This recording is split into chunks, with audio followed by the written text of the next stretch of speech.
Yugo Purbalingga, inspirasi spirit hati. Assalamualaikum warahmatullahi wabarakatuh. Waalaikumsalam warahmatullahi wabarakatuh. Allahumma sholli ala sayyidina Muhammad wa ala ali sayyidina Muhammad. Allahumma sholli wa sallim wa barik alaihi wa ala alihi washabbi. Dari hamba Allah di Purbalingga, Pak Ustadz izin bertanya. Di tempat kami air bersihnya menggunakan PDAM yang kadang kalau lagi deras banget warnanya keruh, agak putih dan yang baru jernih. Kalau ditunggu dulu di ember beberapa saat kata orang itu adalah kaporit, Pak Ustadz. Pertanyaannya, apakah itu sah untuk bersuci, Pak Ustadz? Sedangkan itu hampir semua di air PDAM seperti itu. Syukron. Wassalamualaikum warahmatullahi wabarakatuh. Waalaikumsalam warahmatullahi wabarakatuh.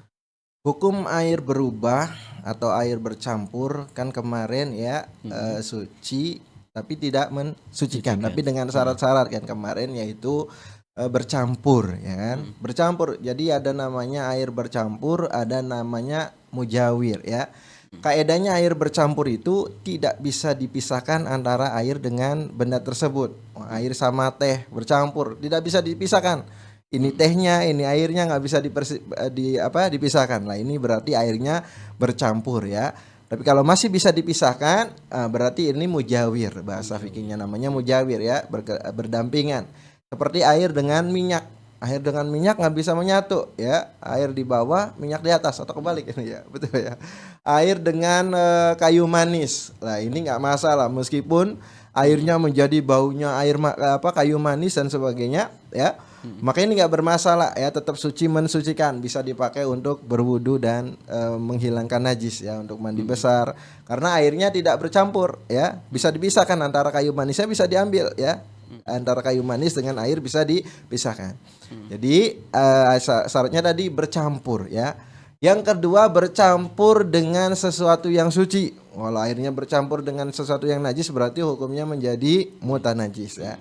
Terus yang ketiga perubahannya sangat kan, diantara syaratnya perubahannya sangat parah gitu ya, sampai merubah warna airnya gitu ya. Cara mengetahui bagaimana ini perubahannya parah atau tidak parah ya. Nah, ini kata Buya, kita kasih ini kepada orang yang nggak tahu ini air apa teh. Oh ini teh gitu kan. Oh karena ini berarti ini teh sudah perubahannya sangat. Ini air apa teh? Oh air putih. Oh berarti ini perubahannya tidak sangat ya. Nah, sekarang airnya bercampur dengan kaporit bagaimana? Nah, gitu kan. Kita ambil airnya, kita kasih kepada orang yang tidak tahu. Tunjukkan, ini air PDAM atau air kaporit. Oh ini air PDAM. Oh berarti ini air perubahannya tidak sangat ya. Berarti masih suci mensucikan, bisa dipakai untuk berwudu, bisa dipakai untuk mandi besar, dan bisa dipakai untuk menghilangkan najis. Tapi kata orang tersebut, ini kaporit katanya. Saking baunya menyengat banget ya, saking banyaknya kaporitnya sehingga perubahannya banyak. Oh berarti ini airnya suci tapi tidak bisa dipakai untuk mensucikan ya.